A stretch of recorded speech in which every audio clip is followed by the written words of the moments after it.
Mesdames et messieurs, bonsoir. Merci d'avoir choisi RTI 1. Voici les grands titres de ce 20h. Le vice-président Daniel Kablan-Duncan est arrivé ce vendredi en fin d'après-midi en N'Djamena, capitale tchadienne. Il représentera demain samedi le président Alassane Ouattara au sommet extraordinaire de la CENSAD, la communauté des États sahélo-sahariens. Une rencontre de haut niveau qui vise à redynamiser cette organisation sous-régionale. Le programme compact du Millennium Challenge Corporation auquel la Côte d'Ivoire est admise sera renforcé. Le but, donner un coup de pouce au projet intégrateur de la sous-région. C'est le résumé des échanges entre le Premier ministre Amadou Gon Coulibaly et le sous-secrétaire américain en marge des réunions de la Banque mondiale et du FMI à Washington. Le dossier vide ici de ce 20h nous mènera à Soubré dans la région de la Nawa. Nous ferons une incursion au centre d'accueil pour enfants en détresse créé par la fondation Children of Africa. La première dame Dominique Ouattara, initiatrice du projet, matérialise ainsi son engagement contre la traite et l'exploitation des enfants. Nous verrons comment fonctionne ce centre. L'icône de la littérature africaine, Bernard Dadier, s'est couché pour toujours. Il a été porté à sa dernière demeure aujourd'hui au cimetière de Williamsville en présence d'une foule importante et après les hommages militaires. Cette ultime étape a été précédée de la levée du corps à la cathédrale Saint-Paul ce vendredi et l'hommage de la nation le 9 avril dernier. Soyez les bienvenus sur RTI 1. Je le disais dans les titres, le vice-président Daniel Kablan-Duncan est arrivé aujourd'hui à N'Djamena, la capitale tchadienne. Il représentera demain samedi le président de la République, Alassane Ouattara, au sommet extraordinaire de la CENSAD, la communauté des États sahélo-sahariens. Cette rencontre de haut niveau vise à redynamiser cette organisation sous-régionale. On en sait plus sur les enjeux de ce sommet avec notre envoyé spécial au Tchad, Mahama Traoré. N'Djamena, la capitale du Tchad, accueille ce samedi 13 avril le sommet extraordinaire de la CENSAD, la communauté des États sahélo-sahariens. Une communauté forte de 24 pays membres dont la Côte d'Ivoire. Créée le 4 avril 1998 à Tripoli en Libye, la CENSAD s'est donnée pour mission de faciliter l'intégration économique des États de la zone sahélienne. Face aux nouveaux défis de développement, les chefs d'État avaient pris la décision de restructurer l'organisation lors d'un précédent sommet extraordinaire tenu en 2013 dans la capitale tchadienne. Cette volonté de restructuration vise à rendre la CENSAD plus efficace et à même de répondre aux attentes des populations des États membres. La CENSAD pourrait donc se doter d'un nouveau traité lors de ce sommet extraordinaire. Ce nouveau traité aura pour priorité la sécurité régionale et le développement durable. La Côte d'Ivoire sera présente à ce sommet de N'Djamena. Le président Alassane Ouattara y sera représenté par le vice-président de la République, Daniel Kablan-Duncan. Le Premier ministre Amadou Gon Coulibaly est aussi en déplacement à l'étranger. Il est à Washington où se tiennent les réunions de printemps de la Banque mondiale et du FMI. Le Premier ministre ivoirien a échangé en marge de cette rencontre avec le sous-secrétaire américain au commerce. Il en ressort que le programme compact du Millennium Challenge Corporation auquel la Côte d'Ivoire est admise sera renforcé en vue de donner un coup de pouce au projet intégrateur de la sous-région ouest-africaine. Adama Koné depuis les États-Unis. Ils se sont déjà rencontrés à Abidjan. Ils se retrouvent à Washington aux États-Unis. Le premier rendez-vous du Premier ministre Amadou Gon Coulibaly lors des présentes réunions de printemps du groupe de la Banque mondiale et du Fonds monétaire international FMI a été consacré au sous-secrétaire américain au commerce. C'était une opportunité de rencontrer le Premier ministre. Nous nous sommes déjà rencontrés en juin 2018 en Côte d'Ivoire et avec des échanges portant sur l'immense potentialité qu'on a ensemble dans notre coopération. Nous avons signé un accord de coopération avec la Côte d'Ivoire au mois de décembre dernier et ça lui fait le point de l'applicabilité de cet accord de coopération qui concerne le transport, la transformation des matières premières notamment. Et nous pensons que nous avançons très bien. Le Premier ministre apprécie pour sa part l'état des relations entre la Côte d'Ivoire et les États-Unis. Si la liste des satisfactions est longue, Amadou Gon Coulibaly cite entre autres l'éligibilité de la Côte d'Ivoire au programme compact du Millennium Challenge Corporation qui a permis au pays d'obtenir un financement de 315 milliards de francs CFA. Mais nous avons donc eu l'occasion de noter ensemble que la relation entre les États-Unis et la Côte d'Ivoire se porte bien. Vous le savez, nous sommes éligibles au compact du MCC. C'est un projet extrêmement important, un don des États-Unis à la Côte d'Ivoire de 525 millions de dollars. Nous sommes également éligibles pour le compact régional pour lequel nous sommes en train de travailler sur des projets au niveau régional. Nous avons parlé du MOU que nous avons signé concernant un certain nombre de secteurs importants pour le secteur privé américain pour la Côte d'Ivoire. Il concerne essentiellement l'agro-industrie avec la transformation de nos matières premières, que ce soit la noix de cajou ou le cacao, mais également le secteur des transports. Nous avons fait le point de l'exécution de ce MOU pour nous rendre compte que les choses avancent bien. Donc nous sommes très satisfaits de cette coopération entre les États-Unis et la Côte d'Ivoire et j'ai eu l'occasion de transmettre les salutations du président de la République, son Excellence M. Alassane Ouattara, au président Donald Trump. En 2018, les États-Unis ont été le 2e client de la Côte d'Ivoire et le 6e fournisseur. Les échanges commerciaux se sont établis à plus de 599 milliards de francs CFA pour les exportations contre plus de 206 milliards d'importations, dégageant une balance commerciale en faveur de la Côte d'Ivoire de plus de 392 milliards de francs CFA. On reste aux États-Unis où le groupe de la Banque mondiale et la Côte d'Ivoire ont passé en revue les performances réalisées par le gouvernement ivoirien lors d'une séance de travail en marge des assemblées de printemps des institutions de Bretton Woods. Le nouveau vice-président région Afrique de la Banque mondiale a réaffirmé l'engagement de son institution à accompagner notre pays dans sa marche vers le développement.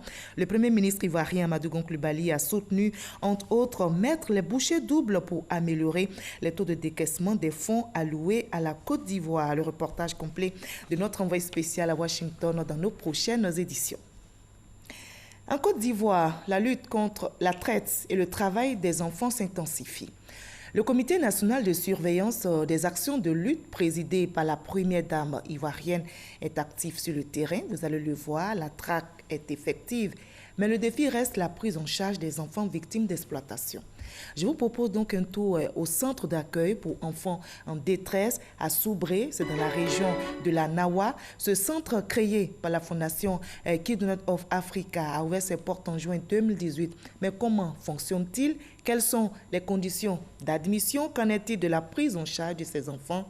Élément de réponse dans le dossier vide ici. Signé Mama Traoré.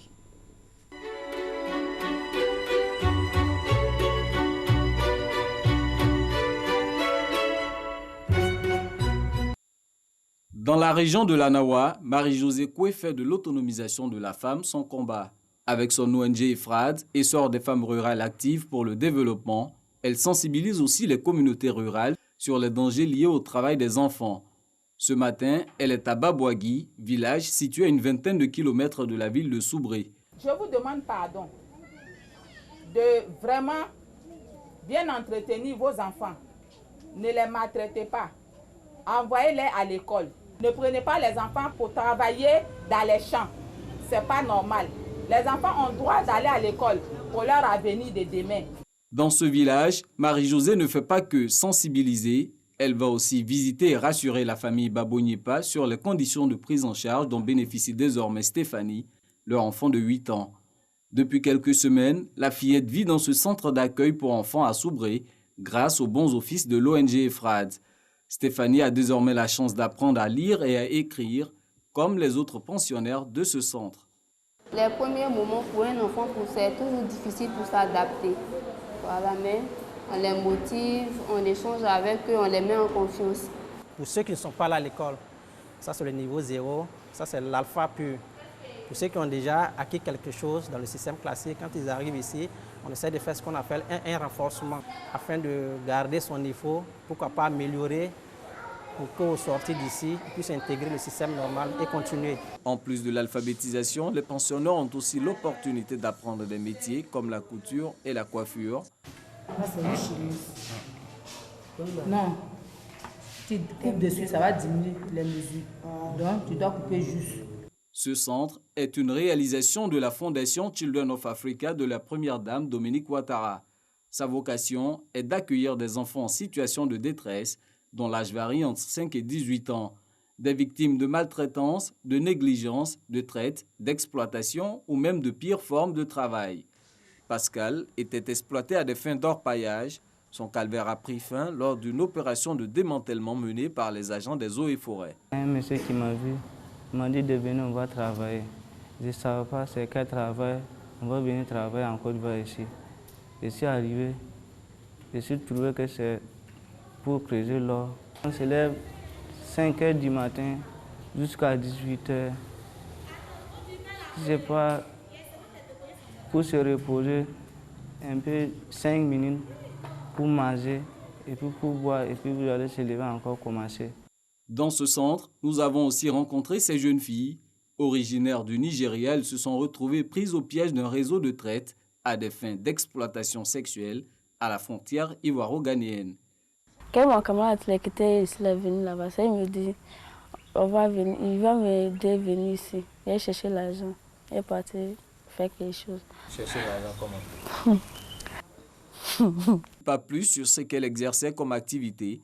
Tout ce qu'elle souhaite avec ses consoeurs, c'est de retourner au pays afin de reprendre une vie normale. Le centre, lui, de par ses commodités, permet à ses pensionnaires de reprendre goût à la vie. Dortoir salubre, salle de jeu, bibliothèque, activités sportives, en plus de 4 repas par jour.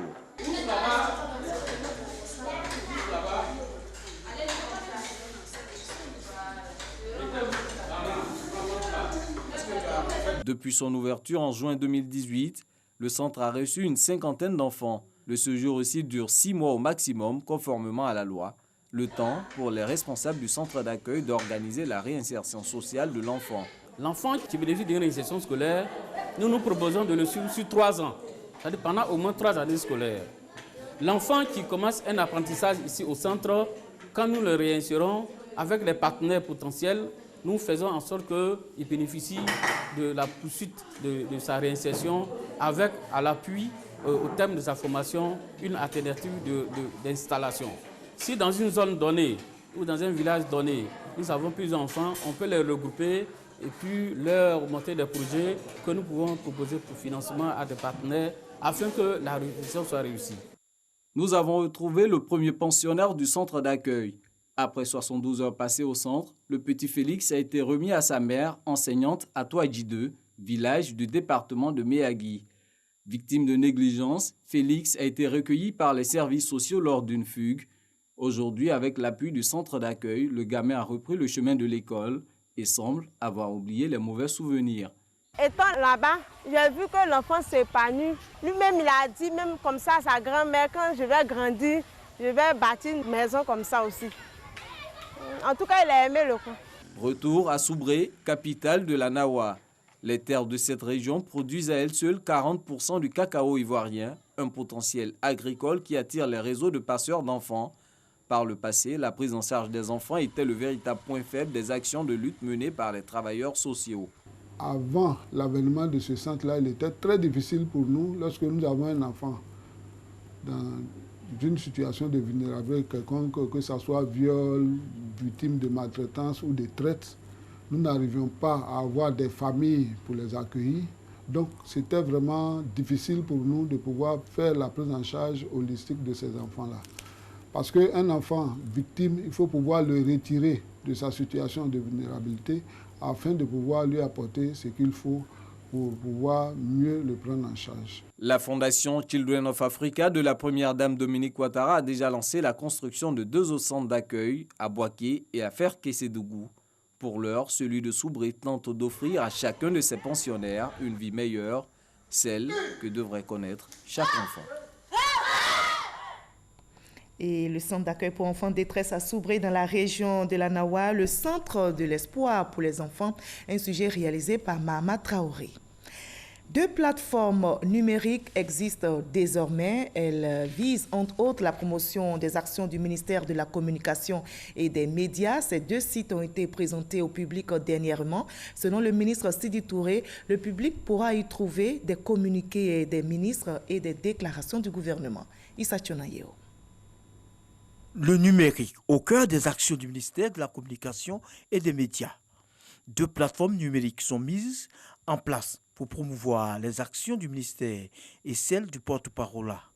Ces 2 sites présentés au ministre Sidi Tchimoko Touré sont une opportunité pour la population d'être au parfum des informations de ce département en temps réel.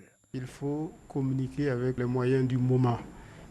On pourra suivre, disons, à travers le monde ce que le ministère de la Communication fait. Il suffira d'aller sur notre site pour nous connaître d'abord, pour connaître nos domaines de compétences et suivre notre actualité.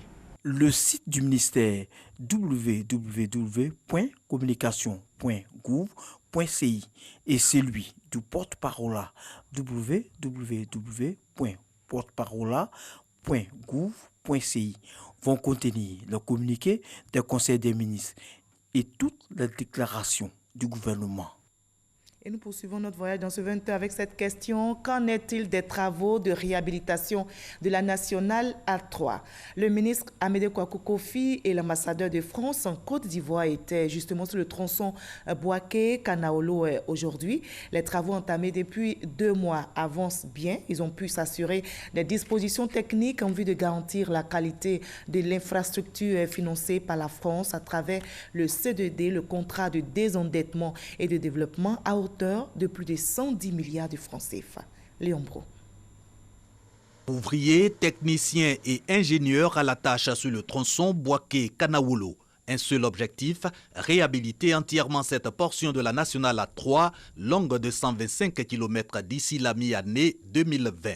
Possible, rassurent les entreprises en charge de ces travaux, évalués à 87 milliards de francs CFA, financés par la France dans le cadre du contrat de désendettement et de développement C2D. Aussi expliqué aux membres du gouvernement et à l'ambassadeur de France la qualité de l'ouvrage. On recycle les matériaux existants sur la chaussée. On leur apporte un petit peu de matériaux neufs, 5 cm de cailloux concassés par le groupement neuf, et ensuite on leur fait un apport de ciment et ensuite on charge le reste avec 2 couches de revêtement d'une épaisseur de 20 cm. Ma responsabilité en tant qu'ambassadeur, c'est de venir sur le terrain pour voir ce qu'on fait, pour voir le respect des délais, parce que c'est une route qui a été déterminée comme stratégique par son Excellence le Président de la République. 2 mois que ces travaux ont effectivement démarré, les 6 premiers mois depuis leur lancement en août dernier, ayant servi à la préparation du chantier. Pour le ministre de l'Équipement routier, c'est une satisfaction. Les populations de cette zone, pendant longtemps, se sont plaints de l'état de la route. Le président de la République a été à leur écoute avec l'appui de la France. La route est en train d'être réhabilitée. Le calendrier va être tenu. Donc avant fin 2020, ils vont avoir une route en très bon état. C'est un impact très important parce que vous savez que Boaké est une ville carrefour où commerce et transport, pour l'essentiel actuellement, tirent toute l'économie. Cap sur Ndenou, département de Boaké, le ministre de l'Équipement routier et l'ambassadeur de France ouvrent à la circulation le 8e pont réalisé sous l'impulsion du président Alassane Ouattara. L'ouvrage de Ndenou a une longueur d'environ 34 mètres et contribuera de manière certaine à l'atteinte des objectifs fixés par le gouvernement dans le cadre de la politique générale d'entretien des routes, à savoir le désenclavement des zones à forte potentialité économique pour y induire le développement des activités économiques. 770 millions, coût de ce pont métallique, le premier d'un lot de 11 pour 14 milliards de francs CFA, également octroyé par la France à travers le contrat de désendettement et de développement. Et la région de Boaké peut se vanter d'avoir dans un futur proche le plus grand marché couvert de l'Afrique de l'Ouest. C'est 8 hectares, 8000 points de vente pour la ville de Boaké. Donc c'est un projet stratégique pour l'emploi. Ces propos sont de l'ambassadeur de France en Côte d'Ivoire, Gilles Hilberson, à l'issue de sa visite effectuée aujourd'hui sur le site devant abriter le futur marché central de la ville de Boaké. Il assure que la France respectera ses engagements. Les travaux débuteront avant la fin de l'année. Charles Tatou. Futur marché central de la commune de Boaké. Les choses se précisent. Fruit de la coopération franco-ivoirienne, il sera construit sur une superficie de 8 hectares et disposera de près de 8000 places avec un coût global de réalisation de près de 39 milliards de francs CFA.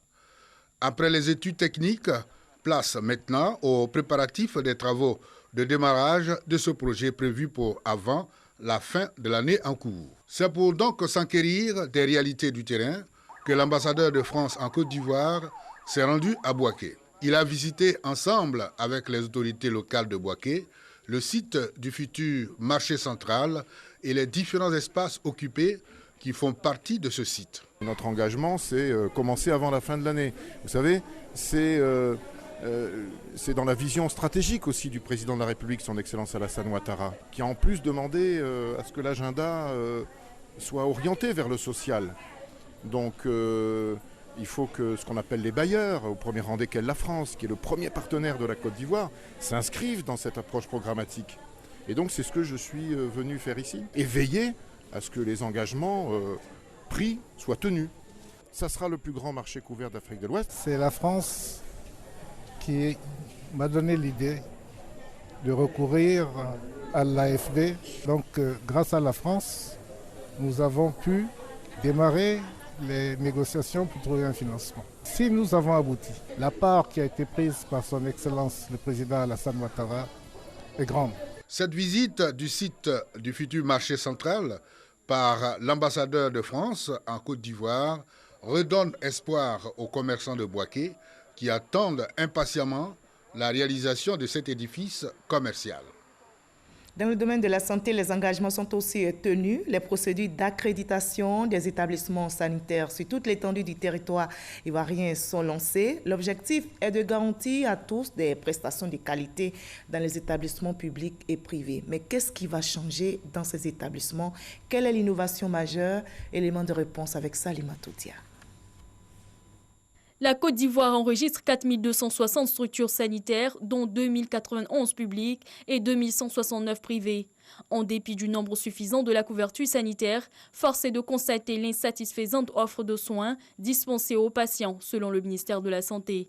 Afin de garantir la sécurité et la qualité des prestations, les établissements sanitaires seront soumis à une évaluation pour l'obtention d'une accréditation. Ce sont au total 725 centres de santé que nous aurons à évaluer sur une période à définir d'un commun accord.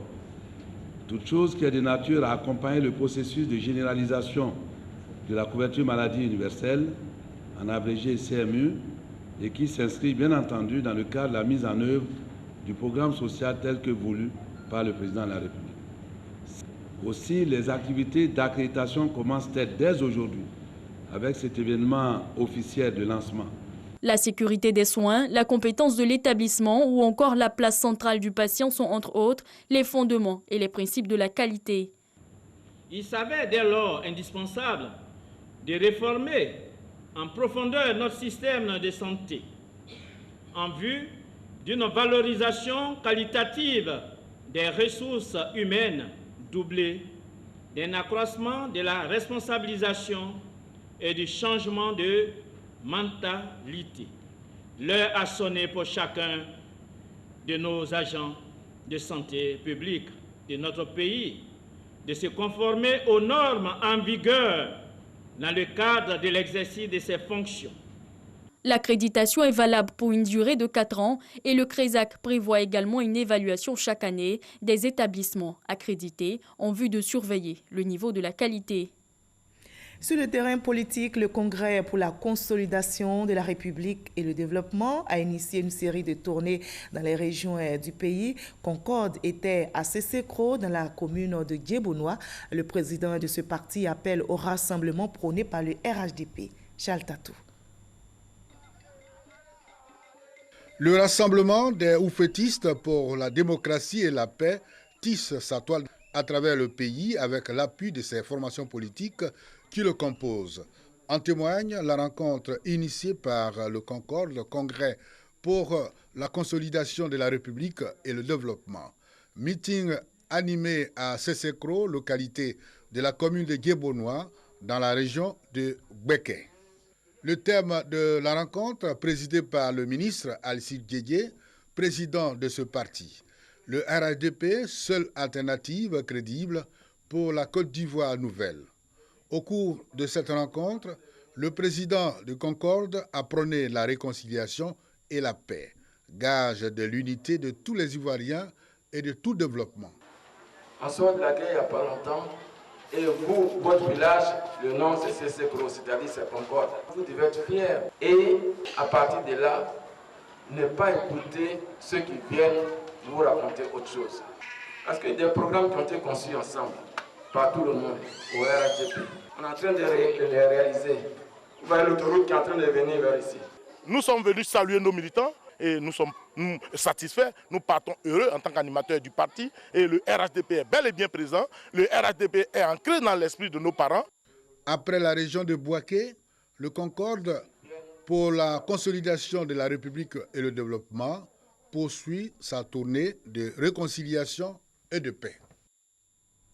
Lui ne parlera plus, il a déposé la plume depuis le 9 mars dernier. L'icône de la littérature africaine, Bernard Dadier, s'est couché pour toujours. Il a été porté à sa dernière demeure aujourd'hui, vendredi, au cimetière municipal de Williamsville. Notez que cette ultime étape a été précédée de la levée du corps à la cathédrale Saint-Paul du Plateau ce vendredi et l'hommage de la nation le 9 avril dernier. Cathédrale Saint-Paul d'Abidjan. Unité du cœur autour d'une même cause, la dernière étape avant l'ultime départ du père de la littérature ivoirienne, Bernard Dadier, décédé le 9 mars dernier. Des personnalités politiques, l'ex-première dame Simone Gbagbo, les anciens collaborateurs du père de la nation Félix Houphouët-Boigny, la famille biologique et scientifique, tous étaient là pour l'ultime séparation. Tous venus écouter ce thème cher aux disparus, un message de paix. Nous demandons l'amour. Nous demandons toujours l'amour. Et cet amour qui nous conduise à dire toujours et partout, quel que soit cela, ce que peut nous coûter, la vérité. Moment fort, le double hommage rendu par la fondation qui porte son nom, mais aussi par l'État de Côte d'Ivoire. Bernard Dadier est mort, mais il n'est pas mort parce que c'est un artiste, c'est un écrivain, et il a eu le temps de créer, d'enfanter d'autres écrivains, et le combat pour le rayonnement culturel de la Côte d'Ivoire continuera avec l'onction de Bernard Dadier. Direction le cimetière de Williamsville, où il a été inhumé. Bernard Dadier part du monde des vivants, laissant derrière lui plus d'une centaine d'œuvres littéraires. Adieu le père de la littérature ivoirienne. Reportage réalisé pour vous par Théodore Zouzou et Franck Quadio. Le centenaire Bernard Dadier est l'auteur, vous l'avez entendu, de plusieurs œuvres. Il a abordé presque tous les genres littéraires, du roman à la poésie en passant par le théâtre. La Côte d'Ivoire le pleure. Notre reporter Issa Tchounayo s'est rendu à Assini, son village natal, pour recueillir les témoignages de ses proches. Le baobab est tombé, mais le baobab a laissé certaines racines. L'écrivain Bernard Dadier est décédé le 9 mars dernier à l'âge de 103 ans. À Assini Mafia, localité située à une soixantaine de kilomètres d'Abidjan, son village natal, la nouvelle n'est pas passée inaperçue au sein de la population et des autorités administratives. Un grand écrivain qui a bercé notre jeunesse. Avec ses écrits, nous emmener à aimer les livres, à aimer l'écriture. C'est une grande perte pour la Côte d'Ivoire et Assini pleure, son père, son grand-père. Il constituait l'une des icônes de la sous-préfecture d'Assini Mafia.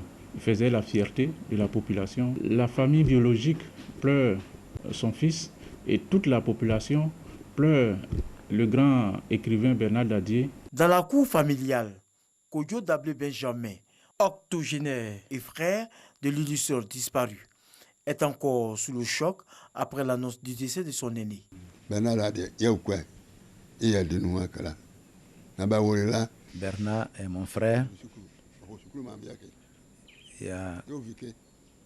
Quand on a appris cette triste nouvelle, c'est très écœurant.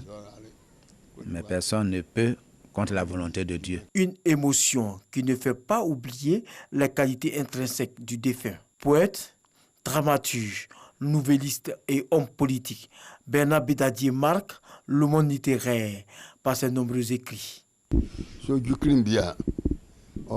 Bernard Dadier, en tant qu'écrivain, ne manque pas de revenir à la source, de rencontrer les parents, les villageois, pour leur faire part de ses intérêts Il échangeait beaucoup. Les vieux lui disaient ce qu'il savait de son centre d'intérêt.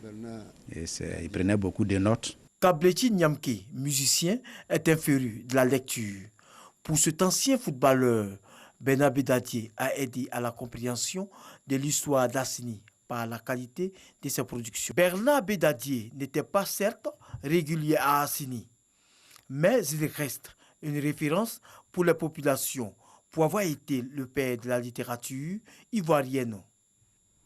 Et l'homme prolifique Bernard Bédadier vivra donc toujours dans le cœur des hommes de lettres, dans le cœur de toute l'Afrique.